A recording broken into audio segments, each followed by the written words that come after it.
Taxi! Where to, mate? Hello, mate. 55 Tufton Street, please. 55 Tufton Street, SW1. Yep, I know it well. Hop in, sir.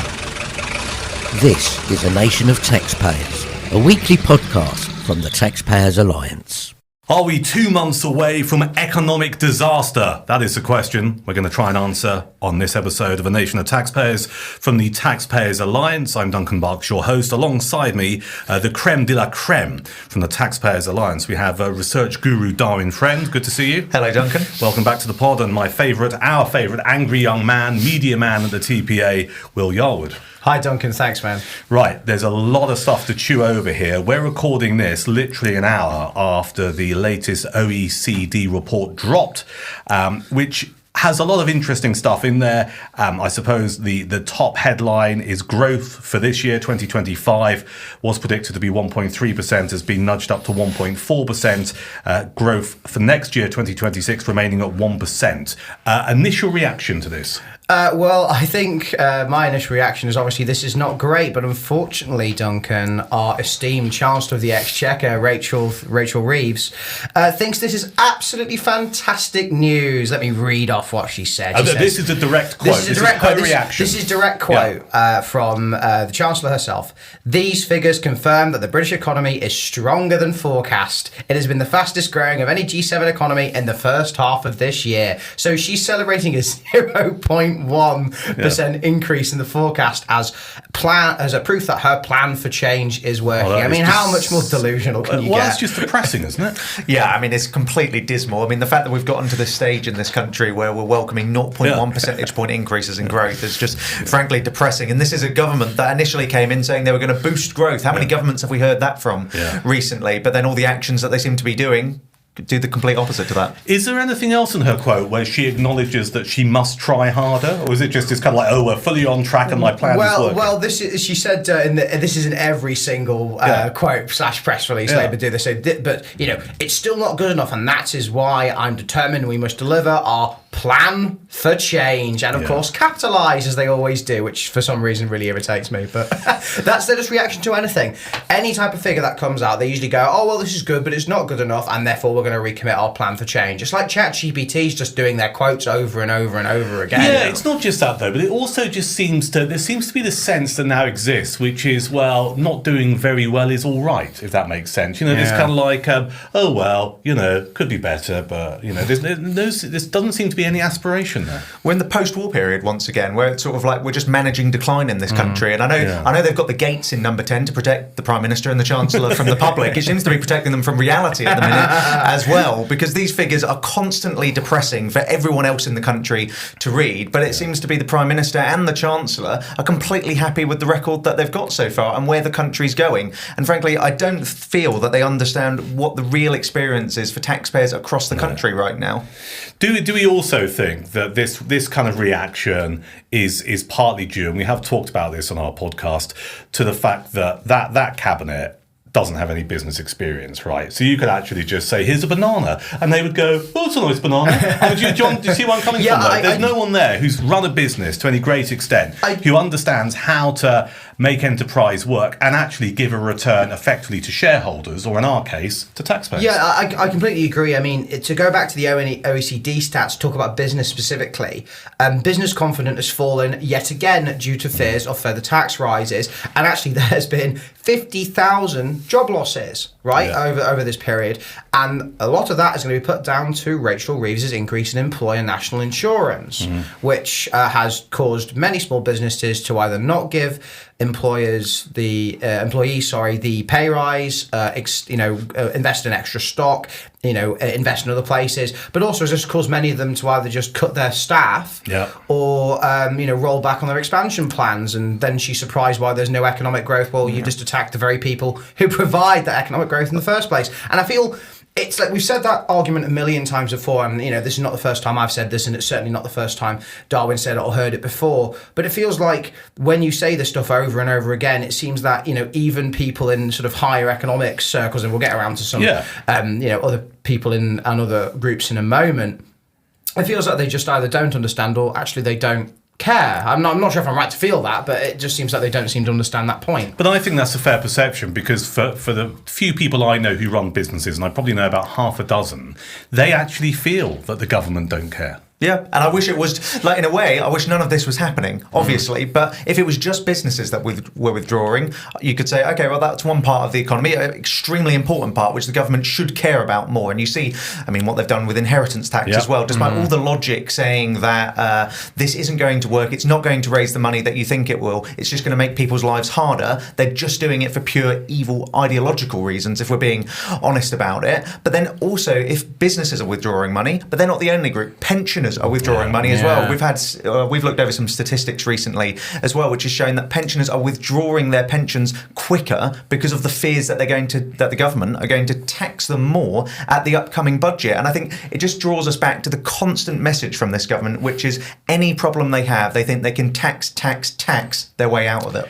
Yeah, and yet if they were in touch with how the business community feel, or indeed the British public, they would know it's not working. Now, people can't see this, but I'm scrolling on my phone just to find some statistics, because I wanted to, because I love the Great British Pub, right? The UK hospitality sector is so battered by what's happened here. And there's some figures that were released a few weeks ago by UK Hospitality, the trade body, showing that many of the things we just talked about, but chiefly the uplift in the minimum wage, and also the increase that employers have to pay in national insurance. These decisions have caused the closure, downsizing, or reduce the hiring levels by pubs, cafes, B&Bs, hotels, and other hospitality businesses across the UK, with a loss of 84,000 jobs, right, over the last 12 months. And an average, and this is a frightening thing here, an average of 2 site closures per day in the first half of 2025. And I see this. I do a lot of driving around the United Kingdom. And again, because I know I'm aware of becoming well dodgy when I say stuff like this, but because I like a pub, if I drive past a pub, I think that's a nice looking pub. Yeah. Increasingly, I'm seeing those pubs closed, right? And for sale. And you just think, why can't they see the damage they're doing? Well, their entire strategy seems to be bizarre. Based on what you've just said, pubs, the inheritance tax, farmers, inheritance tax, small businesses as well. It seems to be they hate the very things that make us such a great country in the first place. And it's kind of, I don't think they're really in touch with the everyday man and woman on the street who actually thinks these people that they're going after perniciously and for no reason other than for ideological purposes is just frankly unfair. Yeah, but I mean, let me challenge that a little bit, because I agree with you. But I'm interested. Do we think is it a conspiracy? Are we going so far as to say they're doing this on purpose because it's the stuff that Britain likes, and actually they don't like Britain, so they're going to start stripping stuff away? If it's not done on purpose, then it's certainly done with no strategy in place, because they have been pointed to time and again, evidence showing that what they're doing on inheritance tax on small businesses and family farms is not going to work. Even though I would disagree with it anyway, if it raised money, they could at least say, okay, well, we're doing this because we want to redistribute the wealth. The fact is, the administrative cost, as well as the fact that they've already exposed the fact that you can get around it as well, this is not going to raise the money that they say it will. And so what other reason can it be? Either they don't have a strategy, or they're perniciously doing it because they just don't like those groups of people that are going to be impacted by it. If I could, but actually, I'm going to back Darwin up on this one as well. I actually do think there's an ideological element to this, and I think that the way in which a lot of the media class and a lot of people, even some in our circles, who sort of try to make out that this government is essentially Blairite in its tonality and its views. I think if you look at the policies they were willing to roll back on, and also the policies they're willing to stick by, it actually reveals an ideological picture. So me and Elliot, who's the head of campaigns, talked a few weeks ago about the Chagos Islands. That is that is one of the big things they're refusing to roll back on. And that's essentially just a cash transfer from British taxpayers into the pockets of Mauritians, so they can have 80% of them can have no income tax at all, and they can get their national debt repaid. Brilliant. Nice if you can get it. Nice to be if honest. you can get it. Well, you've got to give them credit for it. You know, what a deal. And what's another policy they refuse to roll back on, as Darwin mentioned, inheritance tax on small businesses and farmers. No matter how many times the farming community and the small business community talk to civil servants, talk to the government, they refuse to roll back on it. And a third one as well is VAT on private schools. They refuse to roll back on that at all, despite the fact that this is not going to raise all that much money, the fact that it's going to push these people into the comprehensive sector, putting more stress on the comprehensive schools. You know, so you think it's ideological? Those three policies alone show where the ideological direction and motives are in this government, from Starmer and Reeves and the rest of them. And the fact that they've not caved on them shows you that this is where they're planning to go. And I think with the budget coming up, you're going to see more policies just like that, which are targeted at those kinds of people. And it's not just the financial implications here. I've written some stuff recently about the impact of the inheritance tax on farms. Right, there is documented evidence. There are people who have either ended their lives or refused chemotherapy because they got cancer because of the measures that are coming in, and they don't want to pass on these additional costs to their family members. That is disgraceful. Yeah. If you put the finance to one side and the politics, the impact on people under this government is just simply outrageous. Yeah, it completely is. But again, to refer to my previous point, Duncan, almost for that, they just don't care. It's just abstract to them, right? I think the family farms tax was created by a group of individuals, maybe about 6 or 7, 8 of them in the Treasury, and none of whom have ever worked in farming or been near the farming sector in their lives. And also they think, and again, this brings it back to the ideological thing. Yeah. They can't understand the difference between being asset rich and cash rich. They have no idea what that difference is. They just see rich is rich, and you have money, and therefore I need to take it from you in order to spend on pet projects or just welfare or whatever, all my ideological ideas and ends. And I think that no matter how many times you may say those stories, no matter how many times the media puts them out, they're not caving on it. And quite frankly, that means that when these inheritance tax changes really start to kick in, we're going to see the mass destruction of farming and the mass destruction of small businesses in Great Britain, and that's a genuine shame, but also is sort of an actual moral travesty, I think. So essentially, this is, as it always has been, it's Labour's DNA, right? There's an element of what's the word I'm looking for? Resentment for people who have got assets, maybe jealousy or whatever, but ultimately it's just like we have no real economic answers. Let's just tax people. Yeah, pretty much. And the fact that they think that by having this money, they can spend it better than what those individuals and those businesses can do themselves. And that's going to be something I think which is going to be a theme at the next budget as well. I mean, we've had a Resolution Foundation report out today, which has been quite the read as well, which again has some big tax changes in it. Let's get into the reads of this. You're right, because this has come out, and I mean this is fascinating in the world of wonks. And I mean that with respect. Your world, your wonky world. A lot of measures that have been suggested in this Resolution Foundation document. Now, what's interesting about this, up until recently, their chief executive was a chap called Torsten Bell, who's now a Labour MP.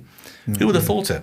And in the Treasury, Duncan. And in the Treasury. And just to give some highlights to our listener, this think tank, the Resolution Foundation, saying the Chancellor should increase income tax by 2 pence in the pound, whilst at the same time cutting the rate of national insurance by the same amount. They say this would raise 6 billion quid because income tax is also paid by pensioners, landlords, and the self-employed, while salaried workers would see no increase in their bill. There's a bit of a theme developing here. You're a landlord, you might have a property because you've done well, you might want to rent it out, we're going to come after you.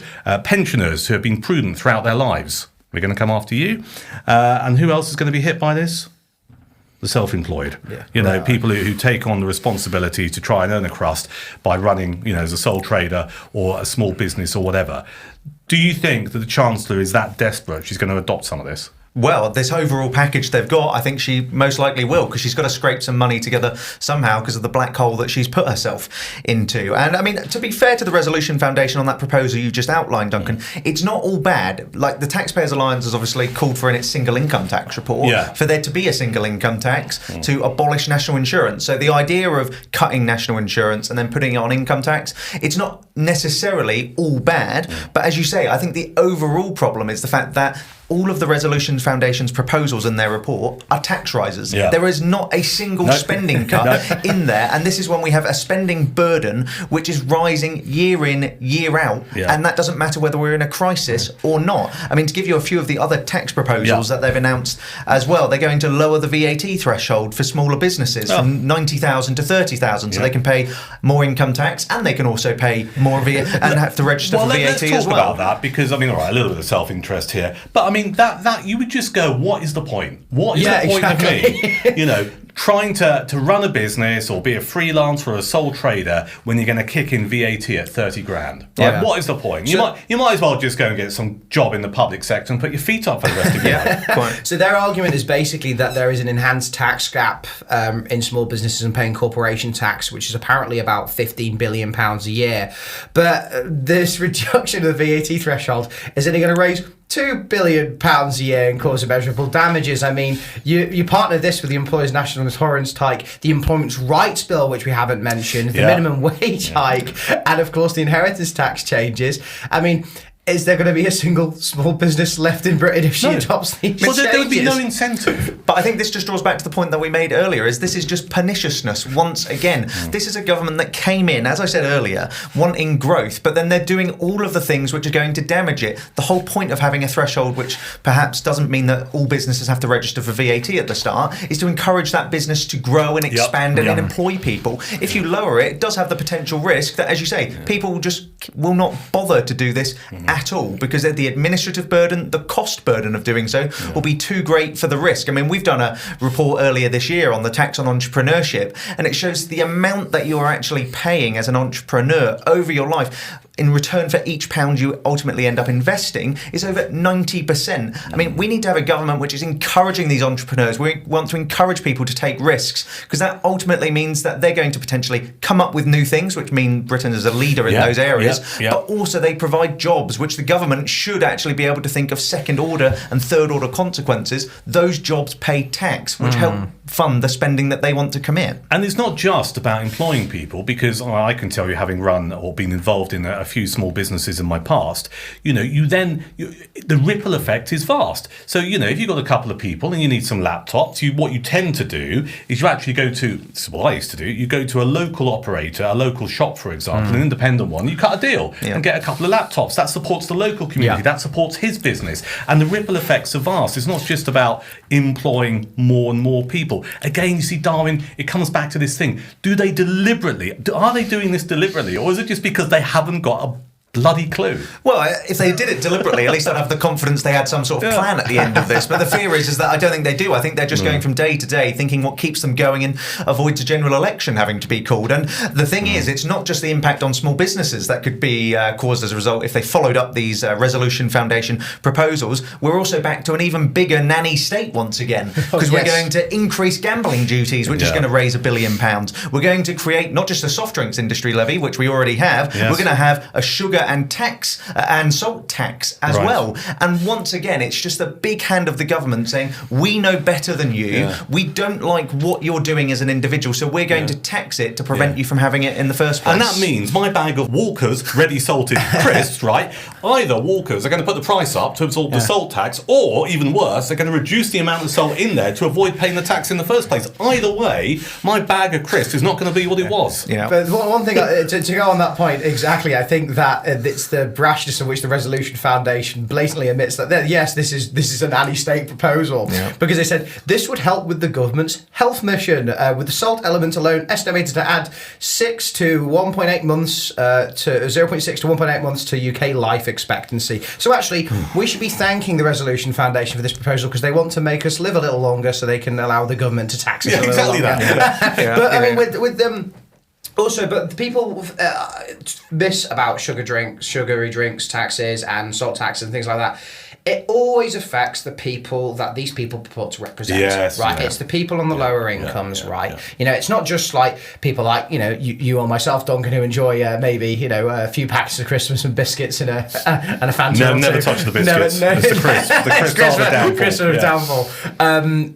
It affects, the single mother who has decided that she wants to put a packet of crisps in her child's lunchbox, right? It affects people, hosting parties who want to get nice food for people. It affects just day-to-day people going to the shops and getting a meal deal, for crying out loud, and making people's lives so miserable. I think that this is probably one of the more pernicious ones, but even then, Like the change from a soft drinks industry levy to sugar and salt reformulation tax is going to raise about £3.5 billion a year. I mean, they are really, really, really grasping at anything that isn't actually, you know, some of the bigger taxes here. And honestly, as Darwin said earlier, I mean, with Torsten's influence in the Treasury, and I know for a fact that he is helping Reeves out with the next budget, he's read this morning, right? He's currently reading it, and I bet that at least a handful of these will be in the next budget. And the thing is, you're right, because they're almost like scraping the barrel for any possible way of getting more money in. Now, we don't know if these particular measures in this paper by the Resolution Foundation will be adopted in the budget in a couple of months' time. But if they are, the worrying effect is the budget next year is like, where do they go next? I mean, reintroduce the window tax from the 18th and 19th century, you know, scraping around, scratching around for any ideas.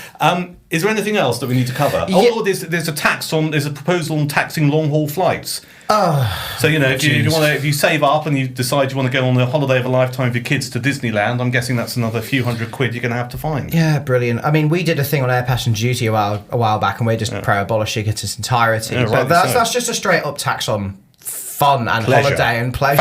Families. There's and also is part of probably their more pernicious net zero agenda.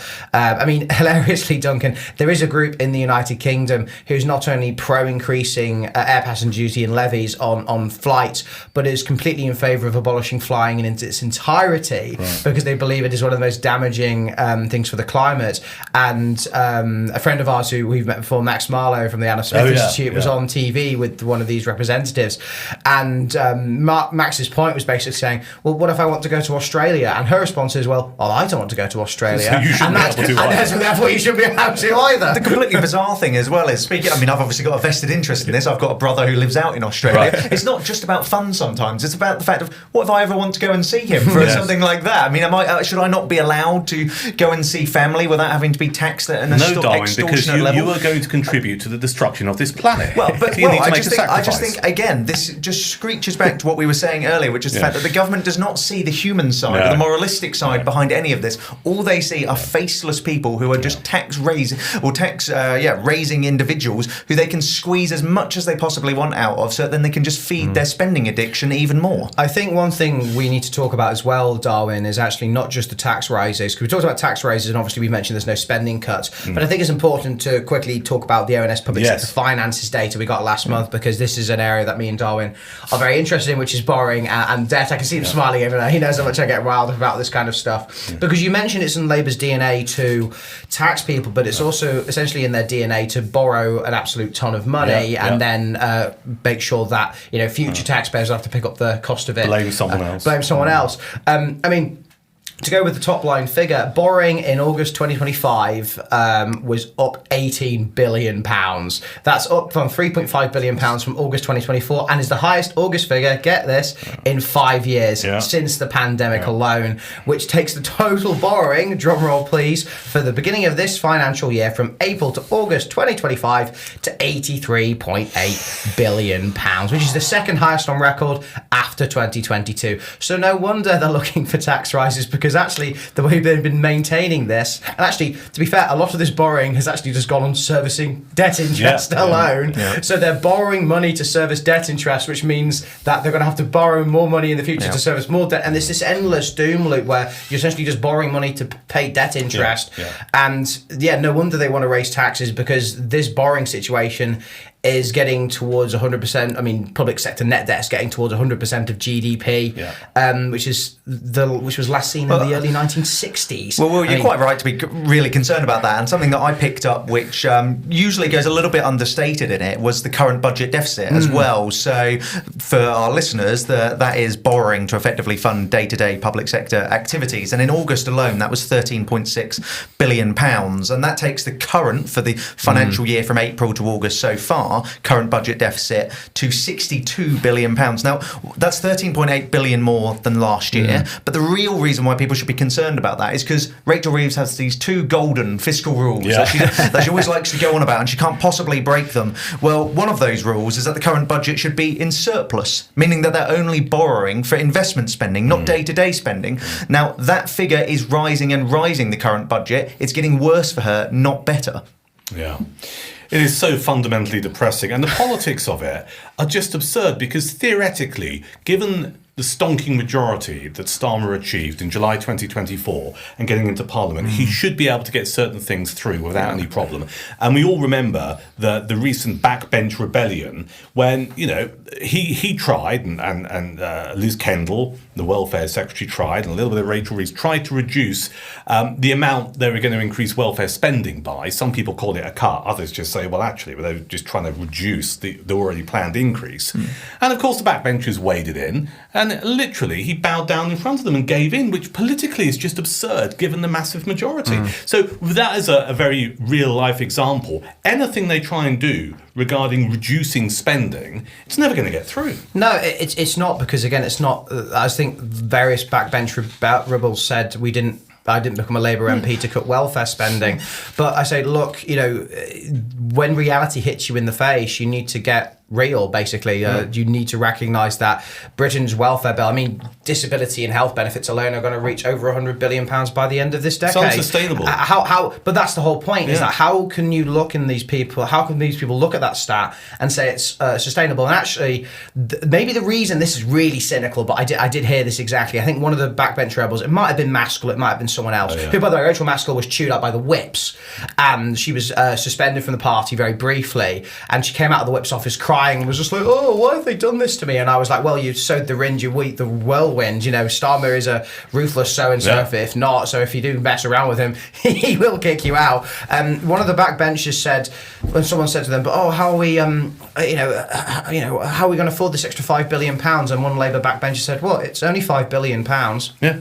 It's only $5 billion, guys. Well, that's the mindset. And again, it comes back to, we talked earlier about the front bench not having any business experience. A lot of these MPs have not worked in the private sector. They've never run businesses. They've never been responsible for a spreadsheet looking about whether or not they can hit the wage bill at the end of the month. Well, you hear it every day in our offices at the TPA. We spend our lives looking at wasteful spending, for example, and you hear the constant excuse of, it's only a few million here, it's only a few million there. What these people fail to understand is these few millions here and there, they add up. And more importantly than that, every single penny of it is taxpayers' money, which they put in to fund public services, not to waste away on government pet projects and schemes that don't really matter to the everyday Brit. How do we end up with so many economic illiterate MPs, do you think? Is it because they're not teaching it in school? Or are they too busy having a spliff when they should be learning about profit and loss and the balance of payments? Well, I don't know, because I'm not an economist, and I'm not a trained economist either. Well, neither am I. No, right. But we basically understand that eventually, if you spend more than you have, you're going to come a cropper. Sure. That's a pretty basic understanding of economics. I think a lot for these people, it comes down to a combination of ideology and ideology on the first point, regarding people just believe that, either they have like weird monetary theories, like the idea that taxpayers don't fund anything, it's actually the state that funds everything, because they believe in something called modern monetary theory, which is where the state has the complete control over cash and basically is the one pumping it into the economy, not the other way around. So they have ideological positions that basically deficits don't matter, borrowing isn't real, you can't go bankrupt if you're sovereign in your own currency. But also they have this sort of vision of what they want to do as a Labour MP, and they want to give milk and honey to all and be nice to absolutely everyone and say no to anything. But they don't recognise, because they're so ideological, that there's things called trade-offs, there's things called events which can happen, and big fiscal events which can change the finances of a country. And also they can't recognise the fact that in reality, the way in which you can pay for a lot of these things is actually not by hiking taxes, but by simplifying them, streamlining them, and also allowing people to get on with their lives and be productive, which means that your overall tax intake can be higher. Nigel Lawson, I think in the 80s, when he drastically reduced his income tax, he saw income tax receipts double overnight, basically. But try explaining that to any Labour backbencher. So yeah, one, it's ideological, but two, also I just think it's just pure incompetence. Yeah, no, and I think we've got politicians now that don't actually know or even remember what the basics are. Just to pick up on one thing that Will mentioned there, where they talk about borrowing and it's free. Worse than that, sometimes what people will say is that borrowing at low interest rates is a great idea because it's effectively cheap money. Yeah. There's no such thing as cheap money. No. Borrowing costs money. Yeah. Ultimately, it's not free to do this. You might get a little bit of benefit now, but unless you are extremely good at investing that money at something which is going to provide a massive return, which, shocker news, the government isn't good at, that, then they should not be borrowing as much as they are, or very much at all, because ultimately this falls back onto taxpayers' shoulders. And what we're seeing now is the constant consequence of the government borrowing more and more to fund a spending addiction, which is that the tax burden is having to rise and rise. And the thing is, because of the government's commitment not to go after income tax,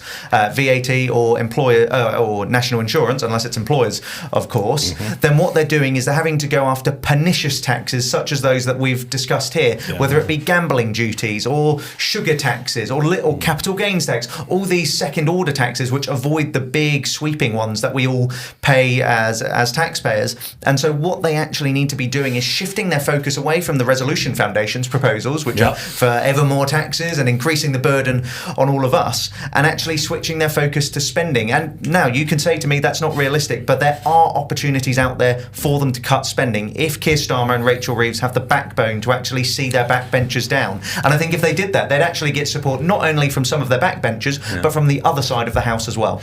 The budget, we now know, is inked in for the 26th of November. As always, the TPA will be doing a special podcast.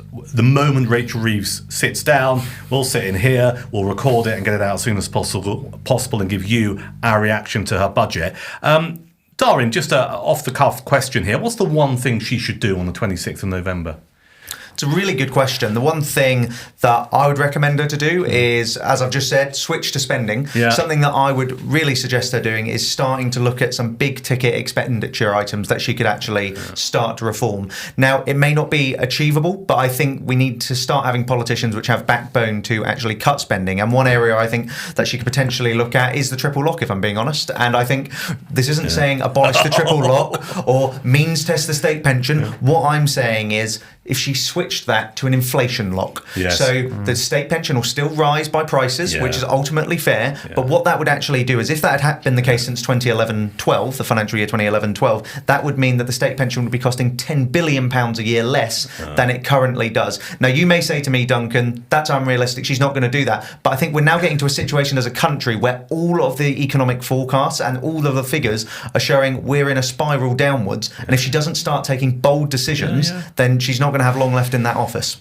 Desperate times call for desperate measures. What people can't see is our favourite angry young man, Will Yarwood, here. When you talked about the triple lock, him grinning from ear to ear and nodding his head vigorously. Has the time come to look at the triple lock? And does any politician or political party really have the backbone to do it? So let me answer the second one very simply. No. Because they recognise it's politically toxic. Although when me and you were, and indeed Darwin were at a Reform conference last week, I did have lots of conversations with members in their 30s and 40s who said that. People coming along talking about gilt yields. It was I was like, I had conversations about debt interest with some 30-year-old. I'm just like, oh, okay, you don't want to talk about the woke or the boats? Yeah, sure, I'll talk about debt interest. No, the few of them came up to me and said that they believe reform doesn't need just a serious plan for the economy, but they need a serious plan for welfare, which involves actually scrapping the triple lock, because they recognise that the yearly cost of keeping the triple lock is around £15 billion. And we can talk all we like about foreign aid and the migrant hotels and blah, blah, blah, but the yearly cost of migrant hotels is around like £5.5 billion a year. So that's like a third of the annual cost of the triple lock on pensions. Look, I'm pro-closing the migrant hotels and sending illegal migrants back to their countries of origin immediately. I'm in favour of that. But I think that some members of the right and all the economical centre-right need to get more serious about talking about pensions, because if they don't, then in reality, this is one of the key reasons why Britain is going to go completely and utterly bankrupt. And whether the IMF can help us out with that is another thing entirely. It's been a fascinating chat. It's flown by, hasn't it? We should do it again soon. Will Yarwood, thank you. Darwin Friend, thank you. This has been The Nation of Taxpayers, the podcast on Taxpayers Alliance. As always, thank you for listening. There is a massive archive, almost going back 12 months.